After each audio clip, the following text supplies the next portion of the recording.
Olá, bem-vindo, Roberto. Boa noite. Boa noite, Holmes. Que bom. Cleide, boa noite. São 7h, 7h01. Então, boa noite a todas e todos que estão por aqui. Nós vamos uma iniciativa, tudo enrolado.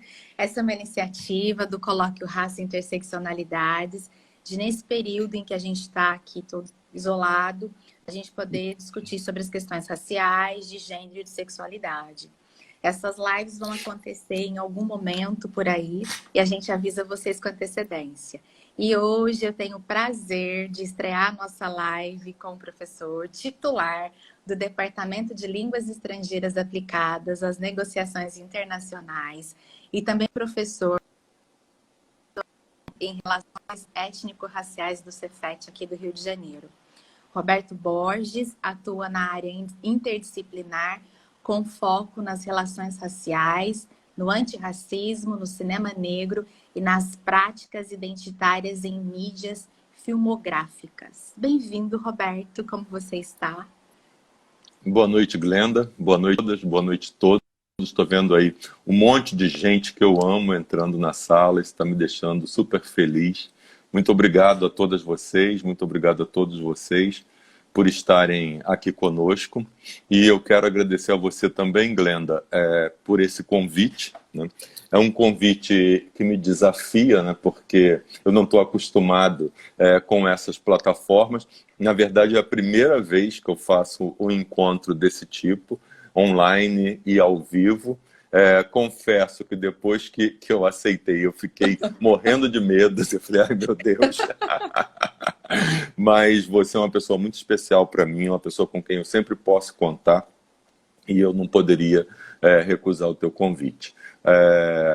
Estou feliz e assim, é uma oportunidade que a gente tem de conversar por essas plataformas, né? O coronavírus trancafiou todos nós em casa e eu acho que é uma possibilidade de nós nos sentirmos menos sós, né? De alguma forma estarmos próximos e podermos conversar. E eu acho que, para além de debater as questões de raça e racismo, é muito importante que nós tenhamos esse tipo de contato, até mesmo pelas questões da nossa saúde mental, nossa saúde emocional. É bom a gente ter um espaço para a gente trocar ideias, para a gente debater sobre questões. E eu acho que a nossa proposta hoje é essa, né? Da gente conversar sobre alguns pontos que nos interessam e que interessam as pessoas brancas, que interessam as pessoas negras dessa sociedade, para que nós possamos juntos combater esse mal, né, que é o racismo e que assola a todos e a todas nós. Obrigado, Glenda. Gente, todo mundo entendeu porque eu convidei o Roberto, né? Todo mundo é maravilhoso, com muito conhecimento, com essa harmonia, com essa energia boa que a gente precisa nesse momento. E vamos para a nossa temática, que a gente vai fazer assim. Eu vou fazer algumas perguntas para o Roberto, ele vai respondendo, e depois a gente abre para que vocês possam interagir conosco, porque é muito importante essa interação. E a nossa temática é conversa em tempos de pandemia, raça e racismo. Roberto, eu vou te chamar de Beto mesmo. Beto, eu gostaria que você falasse um pouquinho para a gente sobre o conceito de raça e o conceito de racismo. E de racismo estrutural e estruturante. Você pode escolher por onde você começa. Tá. Eu vou começar fazendo uma citação. Uma citação de um autor que todo mundo que estudou comigo e todo mundo que convive comigo sabe que eu adoro, que é o Stuart Hall, né? E eu gosto muito da definição dele de raça e de racismo. E eu vou ler a definição e aí depois a gente começa a discutir um pouco sobre essas possibilidades interpretativas. E ele diz... Em primeiro lugar, ele diz, conceitualmente, raça não é uma categoria científica, né? Eu acho que isso está posto, acho que a maioria de nós, a grande maioria de nós está convicto disso, que a biologia, a ciência, DNA, genoma, todos os estudos científicos já provaram que não há diferença entre raças humanas. para esse tipo de estudo, para biologia, para ciência, para os estudos de DNA, para os estudos de genoma, para todas as pesquisas ditas científicas, científicas ligadas às ciências naturais e à biologia, não existe a menor distinção entre humanos. No entanto, o Hall continua dizendo o seguinte: as diferenças atribuíveis à raça numa mesma população são tão grandes quanto aquelas encontradas em população racialmente definidas. Então, o que ele nos diz é o seguinte, é que essas diferenças, a diferença entre mim e um homem branco, ela é tão diferente quanto a diferença entre mim e um outro homem negro. Né? Que para os estudos da biologia e do genoma, essa diferença ela não é relevante, ela não é considerável. E aí ele traz uma questão que é fundamental, que ele diz o seguinte: raça é uma construção política e social. Né? E observe, se é uma construção política e social, houve quem criou. E houve um motivo para ser criado. E a gente precisa refletir sobre essas questões.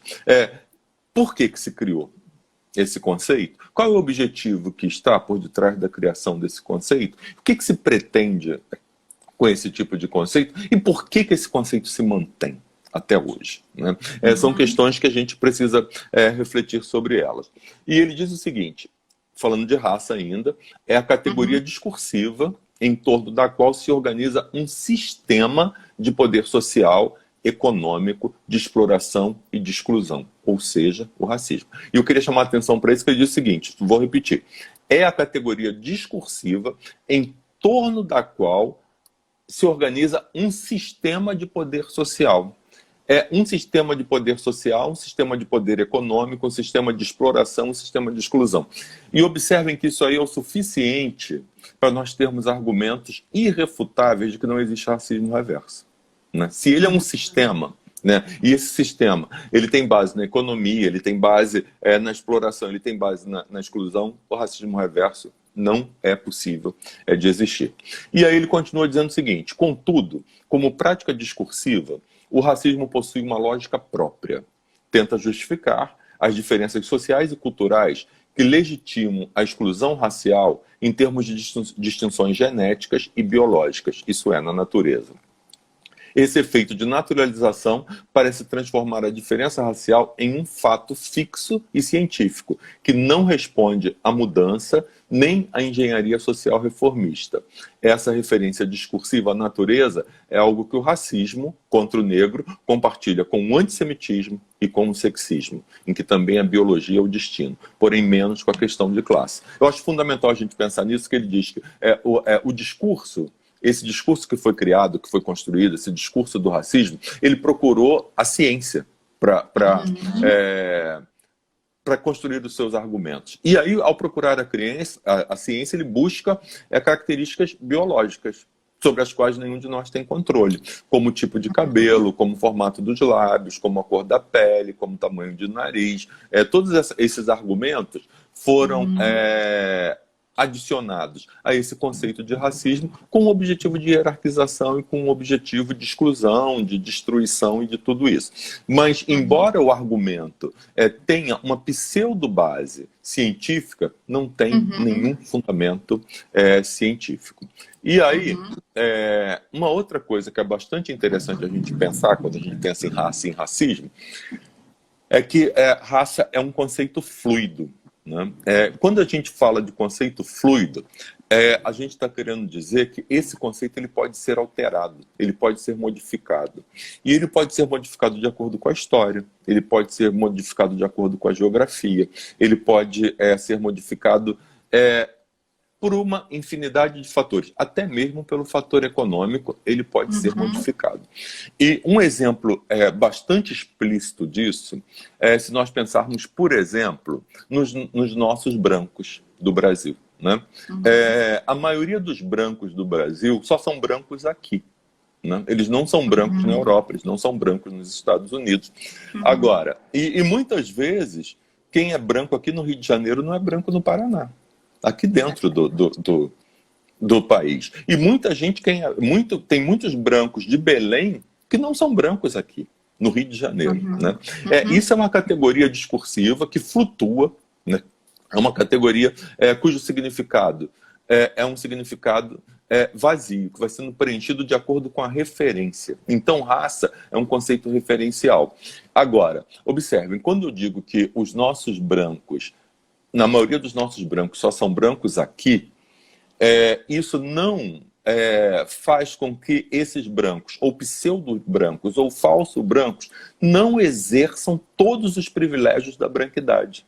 Porque, como é referencial, o fato deles não serem brancos, entre aspas, autênticos ou legítimos, ou seja lá o que for, não impede que eles usufruam de todos os privilégios de como se eles fossem arianos. Né? E quem viu Bacurau entende perfeitamente o que eu estou falando naquele momento em que os brancos brasileiros reivindicam para si a identidade branca e eles são fuzilados, né? Porque de brancos eles não têm nada aos olhos dos estrangeiros. Tem uma outra questão, você falou do... eu queria falar também um pouco, já que a gente está falando de racismo, de uma categoria que o Mbemba aponta. Eu não sei pronunciar o nome dele, eu acho que nenhum de nós sabe, né? Porque é uma língua que a maioria de nós não tem acesso, então desculpem a minha pronúncia, eu chamo de Mbemba. Né? E ele fala de uma categoria que eu acho muito importante nós refletirmos hoje, que é o racismo sem raça. Né? E o que é o racismo sem raça? O racismo ele se atualiza, né? Ele se atualiza o tempo todo. Ele se atualiza com a história, com a região, ele vai sempre procurando se adaptar àquilo que ele tem. Né? E, Bia, para de falar, que senão eu não consigo. Obrigado, meu amor, eu te amo também. Bia foi minha aluna há 15 anos atrás, gente. Ela está aqui. Há mais de 15 anos só aqui nessa live. Bia, te amo. Não, estou brincando, meu amor, pode falar. O racismo sem raça do Mbemba. Ele estava falando do racismo sem raça. O racismo ele é tão perverso que ele se atualiza, né? E ele pode prescindir de práticas em que se utilize a palavra racismo. E ele pode ser exercido sem que se toque na questão do racismo. E é isso aí que ele vai chamar de racismo sem raça. Por exemplo, quando você diz que a religião dos negros, ou as religiões de origem africana, são demoníacas. Né? Quando você diz que elas são demoníacas, o que você está fazendo? Você está pegando e dizendo, olha aqui, isso aqui não presta. Né? O que eles fazem é do demônio. Né? Quando você diz que a cultura deles não é cultura, né? A cultura deles, os deles são as pessoas negras, deles e delas, não é cultura, você está simplesmente pegando e dizendo, olha aqui, eles não prestam. Quando você diz que a estética de negros e de negras não é uma estética, é mau gosto, é feia, é ruim, isso aí é o racismo sem raça. Quando você diz que a música que as pessoas negras gostam é uma música sem valor, isso é o racismo sem raça. E é muito interessante nós pensarmos que as culturas negras, elas são muitas vezes vilipendiadas até o momento em que as pessoas brancas se interessam por ela. E aí, quando se interessam e se apropriam, isso ganha um novo teor, haja vista o samba. Né? O samba foi crime, o samba foi perseguido, o samba foi motivo de muitas pessoas serem pretas, até o momento em que as pessoas brancas se interessam e começam a se apropriar do samba. E hoje nós temos aqui no Rio de Janeiro um dos maiores espetáculos do mundo, que é o Carnaval, né? De origem preta, aqui fundamentalmente de origem da favela, mas que infelizmente, quando a gente olha hoje, quem são os destaques das escolas de samba? Sim. Em maior parte, né? São pessoas brancas, de classe média e de classe alta. Isso aí é o racismo sem raça. Né? Agora, quanto ao racismo estrutural, eu não vou teorizar. Eu quero trazer algumas provocações, né, para nós pensarmos a respeito dela. Se nós olharmos hoje, todos os ministros e todas as ministras do governo atual, queria que vocês dessem uma olhada e contassem quantas pessoas negras existem nessa composição. Nenhuma. E aí, que vocês olhassem também os ministros do Supremo Federal e as ministras do Supremo Federal. Quantas pessoas negras existem lá? Né? E eu queria que vocês pensassem também uma questão bem básica, né? Uma questão bem básica que a gente sempre coloca, que já é até meio clichê, mas que infelizmente ainda é super verdadeira. Pensem em quantos dentistas negros vocês conhecem? Quantos médicos negros vocês conhecem? Quantos professores universitários, doutores, vocês conhecem? Uhum. E pensem nos reitores das universidades. Olha que reitor é um cargo eleito, né? Pensem em quantos reitores vocês conhecem. Também, né? Pró-reitores. Quantos pró-reitores vocês conhecem negros? E pensem em quantas pessoas importantes que ocupam funções importantes na nossa sociedade que vocês conhecem e que são pessoas negras. Né? Pensem nisso. E aí pensem no seguinte, as pessoas negras não estão nesses lugares porque elas não querem? Não. Né? As pessoas negras não estão nesses lugares porque elas foram impedidas? As pessoas negras não estão nesses lugares porque não permitiram o acesso delas a esses lugares? Falando nisso, eu penso sempre no João Batista Lacerda, que era um médico brasileiro que em 1911 foi para Londres e fez uma palestra em Londres. E nessa palestra ele vaticinou que em 100 anos não haveria mais pessoas negras no Brasil. Que as pessoas negras que estavam aqui, e observem, hein, logo após um período em que a quantidade de negros pretos retintos no Brasil era infinitamente superior à quantidade de pessoas brancas. Né? Nós sabemos de todos os projetos do Brasil para embranquecer o Brasil, como que o Brasil financiou a vinda de europeus para cá com um projeto explícito de que o Brasil um dia fosse se tornar branco. E o João Batista Lacerda, ele vaticina que em 1911, que em 100 anos seriam suficientes para as pessoas pretas deixarem de existir no Brasil. Que ou elas morreriam de fome, morreriam à própria sorte, ou elas se relacionariam com pessoas brancas e, na visão dele, as pessoas brancas tinham uma genética muito superior à das pessoas negras e isso seria o suficiente para que seus filhos se tornassem cada vez mais claros e cada vez mais brancos. Então, quando eu trago todas essas questões para vocês, nisso aí está a base do racismo estrutural e do racismo estruturante. É um conceito que é um pouco, às vezes, para algumas pessoas é complicado de entender, como que uma coisa é a estrutura de algo e, ao mesmo tempo, cria a estrutura desse algo. É complexo, mas é isso que é o racismo. No mesmo momento em que ele cria as bases de toda essa sociedade, né, ele é a própria base dessa sociedade. E aí, assim, e essa estrutura é muito perversa, né, porque é uma estrutura que pauta a beleza. Né? Se você é branco e tem os olhos claros, isso é suficiente para você ser considerado belo. E se nós nos despirmos dessa colonialidade, a gente vai ver que muitos brancos de olhos claros são feios. Né? Mas nós fomos adestrados e nós fomos treinados a olhar para eles como um padrão de beleza. E para elas como um padrão de beleza. E a gente fala muito de gosto, de prazer, de atração. Tudo isso é construção.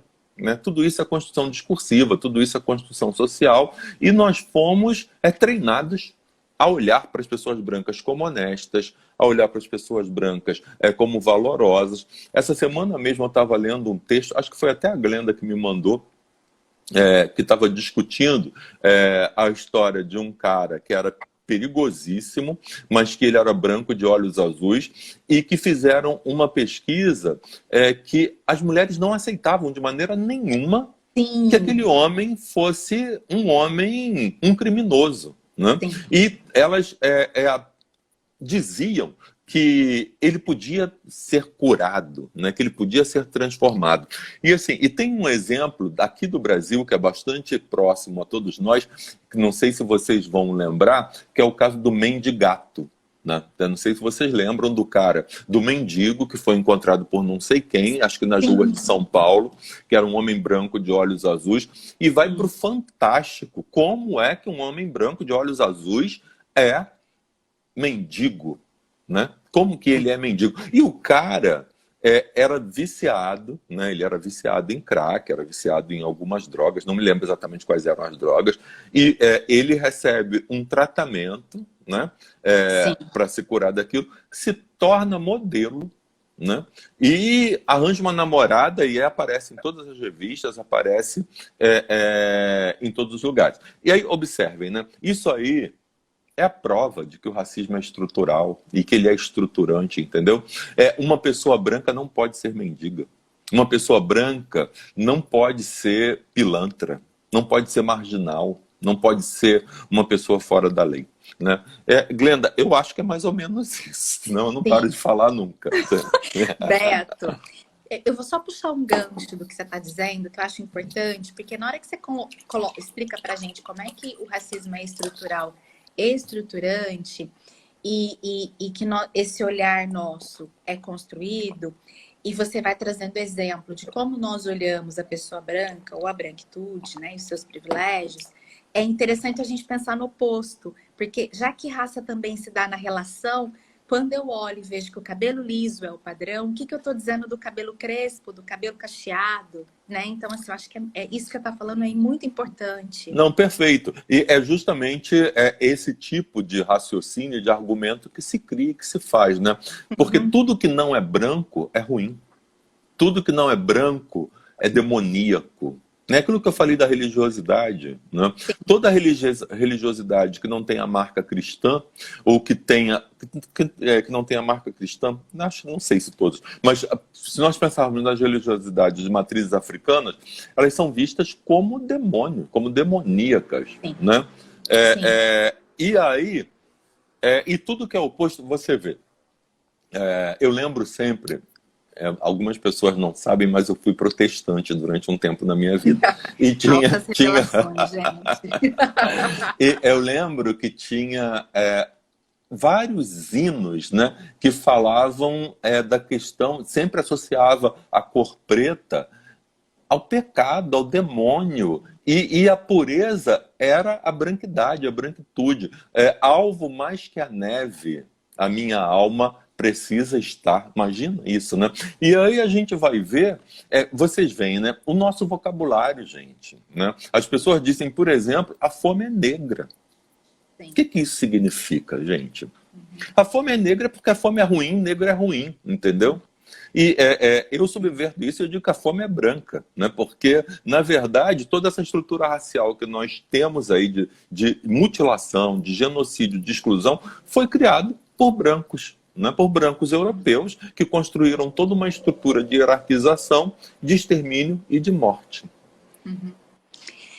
Beto, olha, vários comentários, muita gente participando e vou te fazer a próxima pergunta, que eu queria que você refletisse um pouquinho mais sobre esses dois exemplos de racismo com isso que você está discutindo aqui com a gente, que foi primeiro aquele cara lá nos Estados Unidos, num programa que disse que tanto a Maju, a jornalista da Globo, como a Thelma, que é participante do Big Brother, só ocupavam determinados espaços porque eram por causa da cor da pele.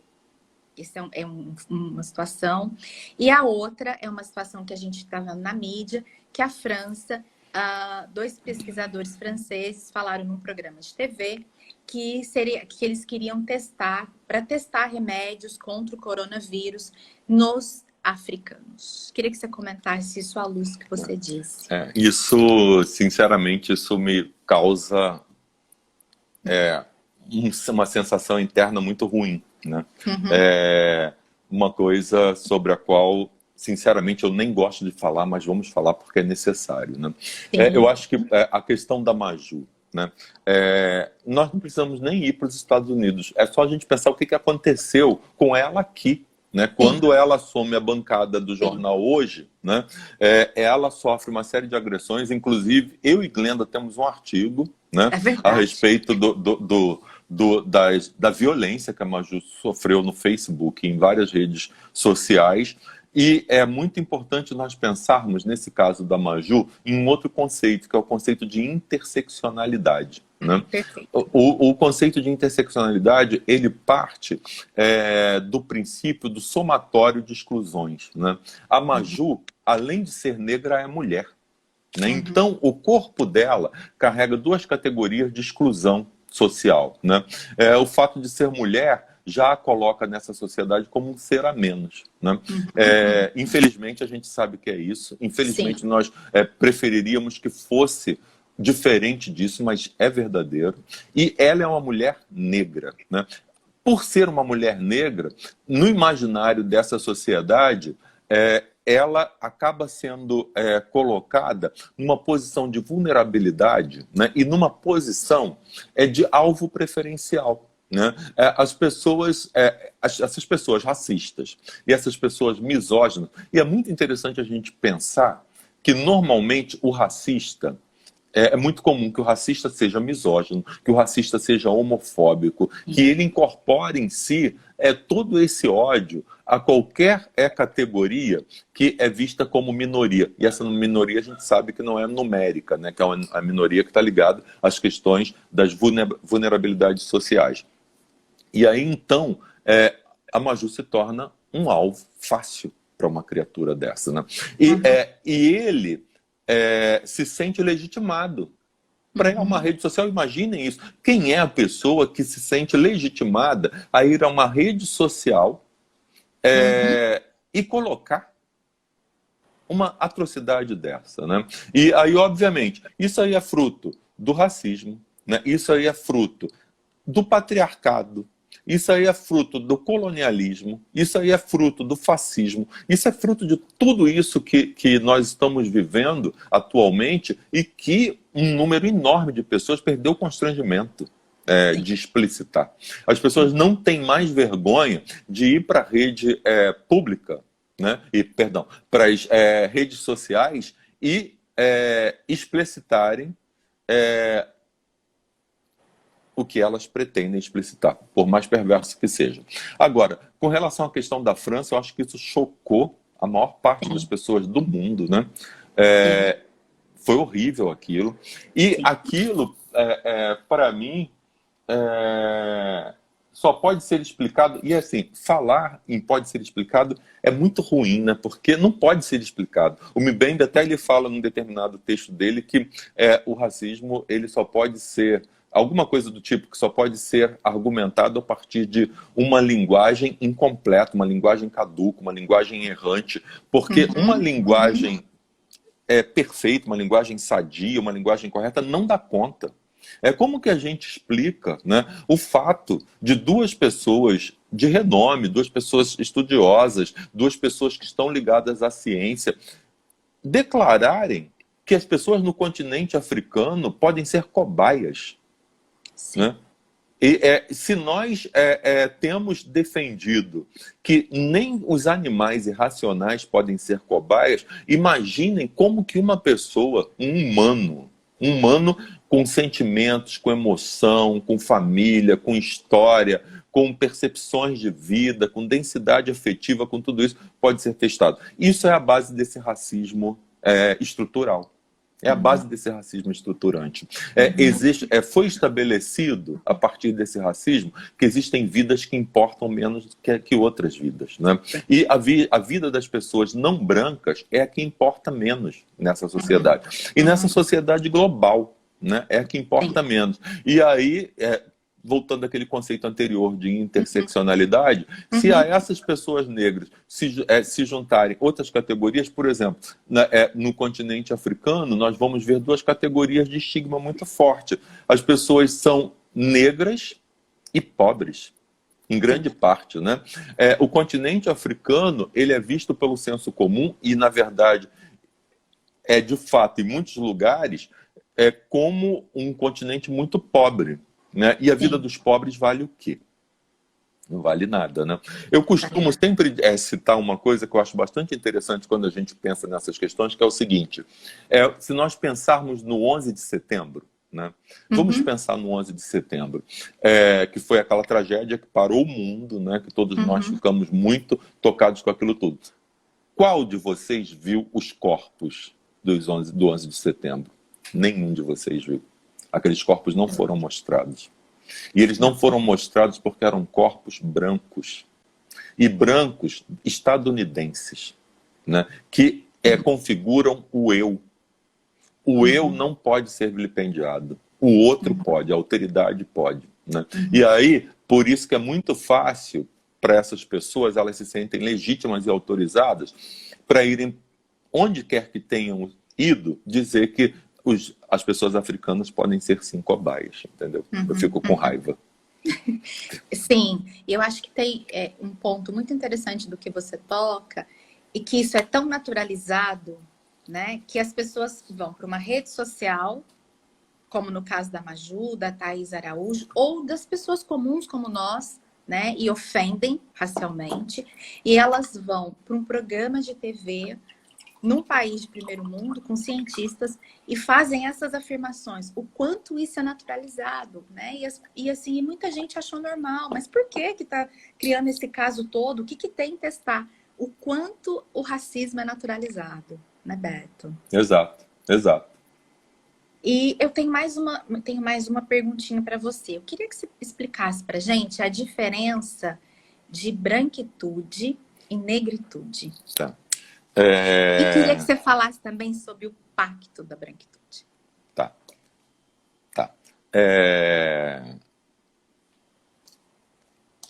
Bem, existem muitas teorias que definem o conceito de um e de outro, né? E se fala muito a respeito dessas duas categorias. E eu quero fazer uma síntese. E que é uma síntese muito rude, né? E é muito rude, não. Ela é uma síntese que pode soar rude para algumas pessoas, mas que é um fato, e eu tenho certeza que se cada um de nós parar para pensar, vai entender o que eu estou querendo dizer. Branquidade ou branquitude, né? Existe aí uma disputa entre esses termos. Existem até teóricos que dialogam e que argumentam a respeito da diferença. Eu não estabeleço diferença, talvez por ignorância até da discussão, né, dessas teorias. Para mim, a branquidade, e aí eu prefiro também chamar de branquidade, para não fazer uma oposição léxica branquitude e negritude. Para mim, a branquidade é um sistema perverso. É um sistema genocida. Né? E é um sistema genocida por quê? É um sistema de valores de positivação das pessoas brancas, em todos os sentidos. Né? E é tudo aquilo que a gente falou anteriormente, né? Que as pessoas brancas são vistas como honestas, como belas, como bom caráter, como positivas, como, enfim, tudo o que tem valor positivo é atribuído à branquidade. E aí observem, por que eu digo que isso aí é um valor genocida? Basta a gente usar o exemplo desses franceses.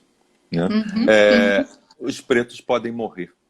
Né? Os pretos, eles podem... eles não têm valor. Né? E a branquidade, ela se constrói a partir disso. Entendeu? A branquidade, ela é um sistema que constrói os brancos como o valor positivo e que tem que ser preservado, e que tem que ser cuidado, e que tem que ser amado, e que tem que ser adorado, e que tem que ser preservado em todos os sentidos. Né? E aí, em oposição, os pretos têm que ser mortos. Eles têm que ser destruídos. E quando eu falo de morte, eu não estou falando só de morte física. Né? Eu estou falando de morte subjetiva. Né? As pessoas pretas, elas servem para serem suas empregadas, para serem suas serviçais, para limparem o chão que você pisa. É natural que você olhe para as serventes, que você olhe para as pessoas que estão limpando o teu chão negras como natural, é o lugar delas. está ali. Isso aí é uma construção da branquidade, né? É natural que, por exemplo, todos nós sabemos que durante muitos anos as mulheres negras, e isso ainda acontece, foram privadas de receber anestesia na hora do Sim. parto, porque se dizia que elas eram mais fortes e superavam melhor a dor, né? Observe, isso aí tudo questão ligada a esse sistema da branquidade, né? Que destrói tudo que está ligado às pessoas, aos corpos, à subjetividade negra. E a gente pode passar aqui a noite inteira falando de como que essa branquidade se constitui. Até mesmo, por exemplo, nas relações amorosas e nas relações sexuais. Nós podemos olhar, por exemplo, olharmos a pesquisa da Lia Schuckmann. E eu gosto de citar a pesquisa da Lia Schuckmann porque a Lia é uma mulher branca, paulista, classe média e judia, né? E ela vai fazer uma pesquisa sobre os privilégios brancos, né? E é muito interessante a pesquisa dela. Quem não conhecer, acho que se chama Branco, Branquíssimo, eu esqueci agora. Como é que é? Branco, Branquíssimo e Encardido, alguma coisa assim. Encardido. Mas se digitar o nome dela, Lia Schuckmann, vocês encontram com facilidade pelo Google. E tem um momento da pesquisa dela que ela entrevista uma moça, que a moça diz que ela só namora negros, né? E ela só namora negros top, né? E aí ela diz, eu só gosto de ficar com um homem top.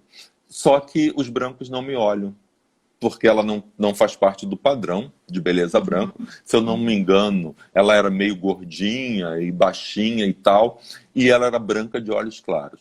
E aí ela dizia que o fato dela ser branca de olhos claros fazia com que as pessoas negras, vários homens negros lindos, top nesse sentido, com físico maravilhoso, com corpo maravilhoso, com rosto maravilhoso, se interessassem por ela, né? E isso tudo aí tem a ver com a branquidade, né? Com esse sistema de branquidade de qual eu estou falando. E esse sistema é muito interessante que ele atravessa as pessoas negras também, né? Claro. E atravessa as pessoas negras de tal forma que nós somos convencidos a nos olharmos como corpos abjetos, a não gostarmos do nosso corpo, dos nossos corpos, a não gostarmos do nosso cabelo, não gostarmos do formato do nosso nariz, não gostarmos, enfim, não gostar. A branquidade, a branquitude, ela nos faz nos odiarmos, a nos olharmos no espelho e rejeitarmos a nossa aparência, rejeitarmos o nosso corpo físico. E aí, voltando lá ao início, isso para mim é esse sistema genocida, e a branquidade para mim é isso, é um sistema genocida, né? Um sistema de morte. E a negritude é um movimento de resgate, né? A Bell Hooks, ela fala, ela usa uma questão nesse livro dela, Olhares Negros, que quem não leu precisa ler, que é um livro maravilhoso. E ela diz o seguinte, que o ato mais revolucionário para uma pessoa negra é o auto-amor, né? E isso é fantástico, né? Porque, olha, a Milena botou a referência completa aí do livro. Perdão. E tem a tese também, que aí não precisa nem comprar se não quiser. A tese está online e é de fácil acesso. E a Bell Hooks, o dia que eu li isso da Bell Hooks, isso para mim foi muito libertador, porque ela diz o seguinte, que o mais revolucionário para uma pessoa negra é o auto-amor, né? E eu resumiria a negritude nisso aí, né? É nesse resgate de auto-amor, né? É na medida em que nós aprendemos a olhar para nós mesmos, olhar no espelho e nos considerarmos belos, né? E observem, para as pessoas brancas isso pode soar muito estranho, né? Mas porque as crianças brancas nascem ouvindo que elas são lindas e passam a vida inteira ouvindo que elas são lindas, né? A criança negra, quando chega na escola, ela é maltratada por causa do cabelo, ela é maltratada por causa da cor da pele, ela é maltratada por causa do formato dos lábios, ela é maltratada por causa do formato do nariz, né? E o tempo todo, a mídia, o que a mídia faz, gente? Observem, né? Vamos pensar aqui no Brasil. Você vai ao cinema, vai ver um filme brasileiro, não tem negro. E quando Sim. tem, quem são os negros que estão lá? São estigmatizados, são risíveis, né? É, é, e é muito interessante nós pensarmos nisso, porque isso aí é uma ideologia, né? Quando você liga uma televisão, hoje, muito recentemente, nós estamos tendo uma pequena, uma leve mudança desse cenário. Mas durante décadas, nós não víamos as pessoas pretas, a não ser por exceção da exceção da exceção, ocupando papéis relevantes na TV. Tem até uma pesquisa, deixa eu ver se eu consigo encontrar os dados aqui, que é muito interessante, que é de um grupo da UERJ, chamado GEMA. Olha só, eles fizeram uma pesquisa de 2002 a 2014, 12 anos de pesquisa. Né? Em 12 anos de pesquisa de cinema dos filmes de maior bilheteria no Brasil, olha o que eles constataram. No elenco principal desses filmes, 45% dos homens eram brancos e 35% das mulheres eram brancas. Então, ó, 45, 80% das pessoas brancas. Né? E observe, é um país em que a maioria das pessoas são negras. Como é que 80% das pessoas no cinema nacional é branca, gente, no elenco principal? E é muito importante a gente refletir sobre isso, porque um estrangeiro que veja um filme nacional, ele vai ter a impressão de que o Brasil é um país branco. Né? 15% de homens negros e 5% de mulheres negras. No roteiro, eles foram ver os roteiristas, 69% dos homens brancos, 24% de mulheres brancas, 3% de homens negros, 3% de homens negros e nenhuma mulher negra. Nenhuma. Então vocês vejam, são 97% de pessoas brancas fazendo o roteiro dos filmes nacionais. Não existem pessoas negras roteirizando os filmes nacionais.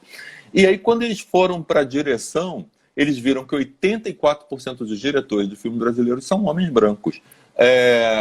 14% são mulheres brancas, 2% de homens negros, nenhuma mulher negra. Então, essa questão aí, né? Essa questão que está posta. E é isso aí que faz a gente nos obriga a refletir a respeito do que é esse sistema de branquidade e o que é esse sistema de negritude. Não sei se eu dei conta aí do que você perguntou. Para mim deu conta. Bom, Beto, agora a gente vai abrir para as perguntas. Eu vou começar a rolar a tela para ver o que a gente tem por aqui, lá desde o início. Nossa, tem um monte de comentários. Estou descendo aqui, muita gente comentando a tua fala. Agora a gente pode ver as perguntas. Quem tiver pergunta, é só escrever para a gente. Tem a S.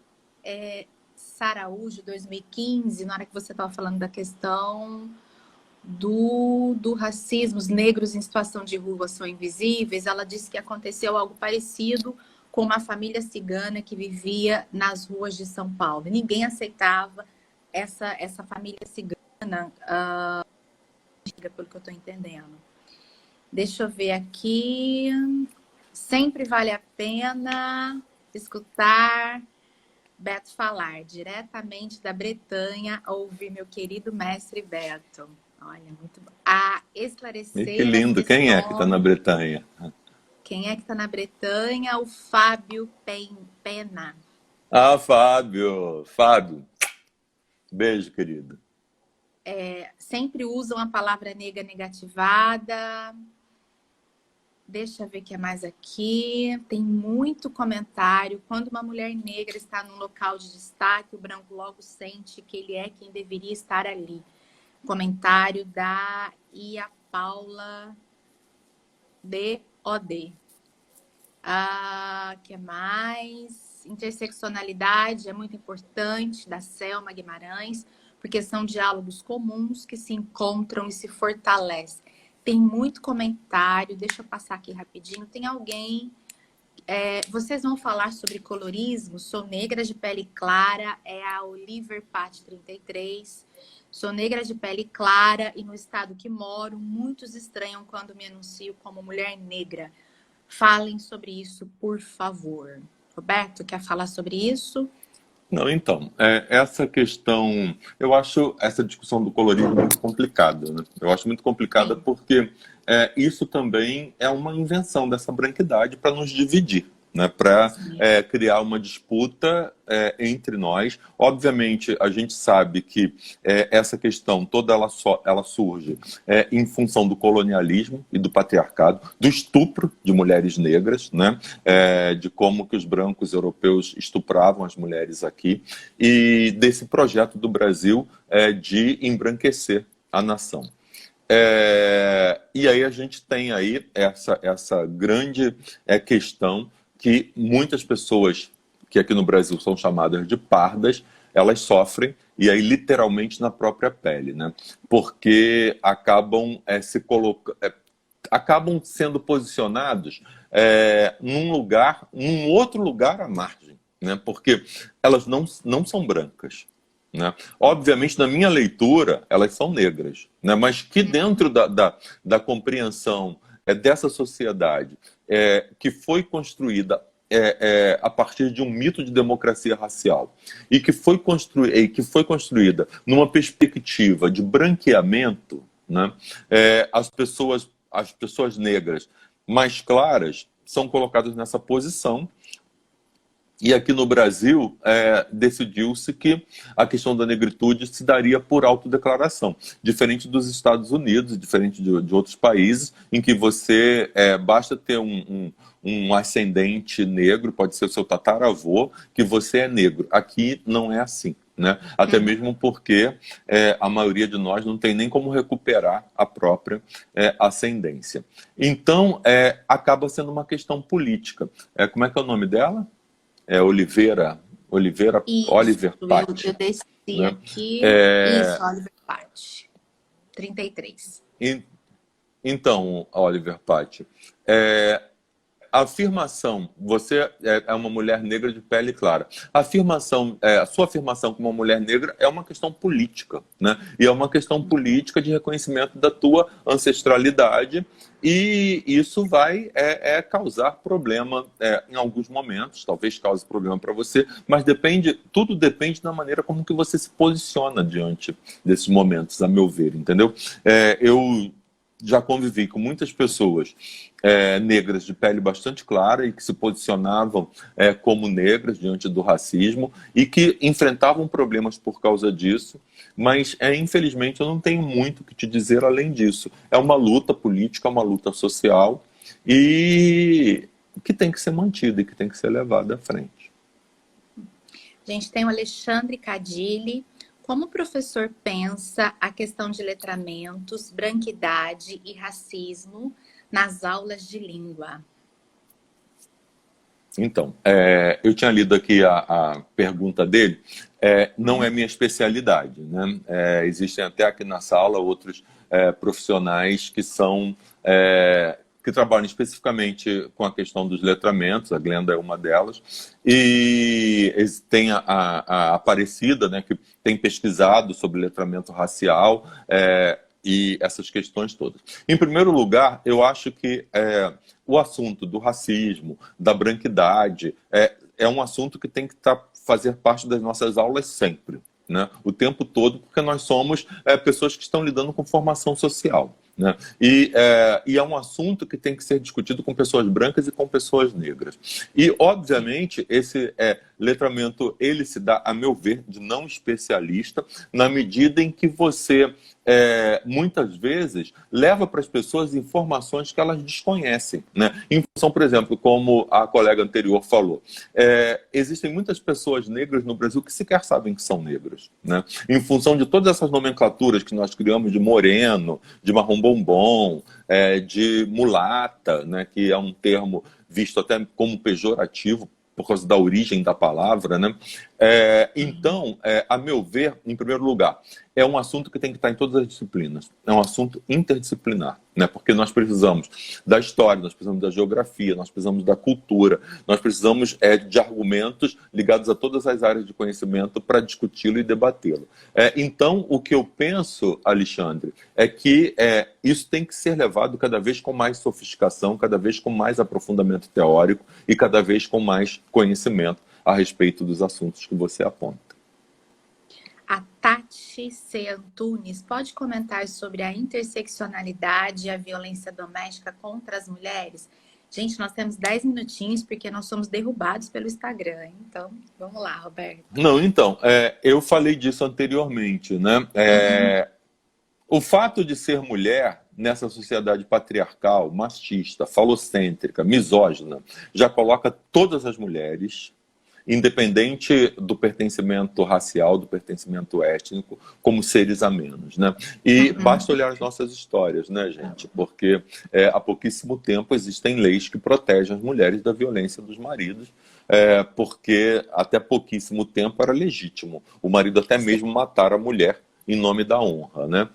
E aí, se você intersecciona isso, né, se você tem uma mulher negra, uma mulher preta, né, nós ainda temos esse imaginário social que a coloca como ser a menos. Então, essa interseccionalidade, coloca essa mulher num ponto de não existência e de não valor, né, que faz com que algumas mentes a enxerguem como aquela a quem se pode bater, em quem se pode bater, a quem se pode maltratar e tudo isso. A Maria Fer, eu posso dizer então que o racismo sem raça é uma forma velada de justificar o racismo naturalizado que já se faz presente na cultura, religião e estética? Oi, Maria. Eu particularmente acho que não existe racismo velado, né? Eu acho que isso também é uma construção brasileira. Não sei se nos outros países do mundo é assim, mas eu acho que nós criamos essas coisas, ou nós adotamos essa coisa de racismo velado, de racismo sutil. A questão é velado e sutil para quem, né? É uma forma de racismo. E para mim é uma forma de racismo tão violenta como qualquer outra forma de racismo, entendeu? Eu acho que na medida em que você diz que a religião do outro é demoníaca, isso é muito violento, né? Isso não tem absolutamente nada de velado. Quando você diz que a música que o outro gosta não presta, né? E aí você vê, a gente vê as pessoas dizendo, por exemplo, que música clássica é o que há de bom, e na maioria das vezes as pessoas nem entendem o que é música clássica. E na maioria das vezes, elas não têm paciência para ouvir 10 minutos de música clássica e elas dizem que é o melhor porque foi convencionado dizer que era o melhor, entendeu? E, no entanto, ouvem funk, o corpo não se segura, né? Não conseguem segurar o próprio corpo e mesmo assim dizem que não presta, né? Que é uma música que não vale nada, né? Porque é assim que está estabelecido. Não sei se eu te respondi. A Lucy Brito disse se você pode falar um pouco sobre a diferença entre os termos negro e preto. Então, isso é uma diferença que foi criada oficialmente no Brasil, né? No Brasil, pelos órgãos oficiais como o IBGE, por exemplo, negro é o somatório de preto e pardo, né? Eu soube aí, em algum lugar eu li que teve uma polêmica em função do Big Brother. Eu não vejo Big Brother, aí fico meio flutuando. Mas eu vi no Facebook uma discussão, parece que o Babu fez uma distinção. Mas eu não acompanhei, eu não sei realmente qual é. Mas nós precisamos ter...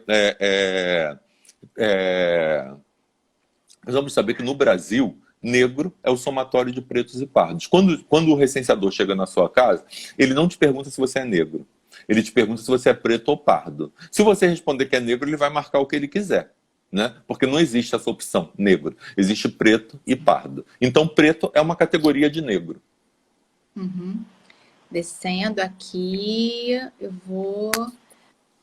como a sua experiência no âmbito da educação, você acha que esse tema interdisciplinar deveria ser abordado por uma disciplina integrativa ou de pouco em cada matéria? É a pergunta do Henrico Caroli. Ô, Gente, essa vai ser a nossa Glenda, última cortou. perguntinha. Cortou, eu não te Cortou? ouvi. Tá, é a Cortou. perguntinha do Henrico Riscaroli. Me ouvindo agora? Deixa eu ver se eu localizo. Tá Ah, tendo Henrico foi meu bastante. aluno também.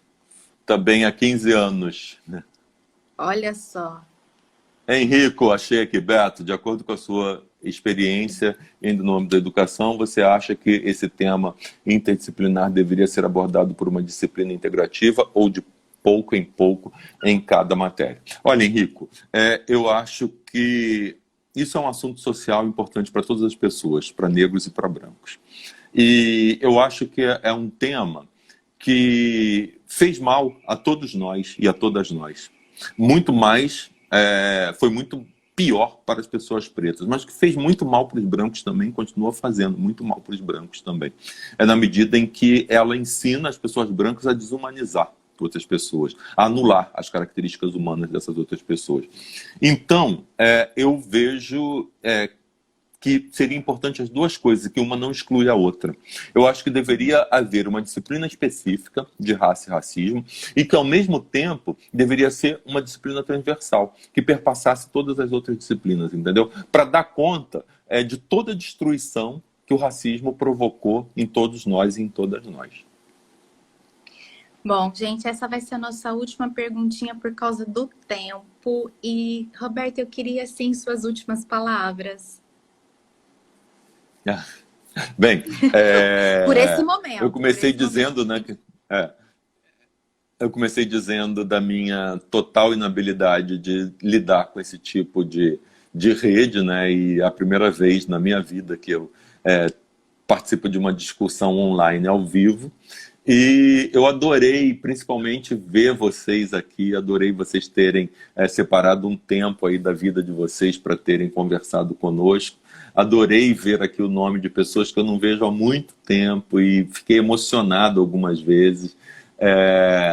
Adorei ver meus alunos e alunas, como Henrico, como a Bia, que foram meus alunos quando eles eram menininhos e agora são homens e mulheres aí que estão pelo mundo. Henrico é médico, Bia é engenheira e estão por aí fazendo o bem que eles podem fazer a essa humanidade. E ver outros recentes do mestrado do PPR, que eu amo, que faz parte da minha vida. E agradecer a todas vocês. Vi minhas amigas, Jussiara está aqui, adorei te ver, Ju. Adorei ver todo mundo. Não vou ficar citando o nome para não ser injusto. E eu quero te agradecer, Glenda, por ter me provocado. Eu pensei diversas vezes em desistir. Eu sei. Mas ainda bem que eu não desisti e estou aqui. Um beijo para todo mundo. Gente, eu quero agradecer a todos vocês. A gente vai fazer essas iniciativas aqui no Colóquio. A nossa próxima live deve ser sobre masculinidades negras com Paulo Melgaço. Avisamos. Tá Oba! bom? Não eu vou percam. tentar salvar. Não percam.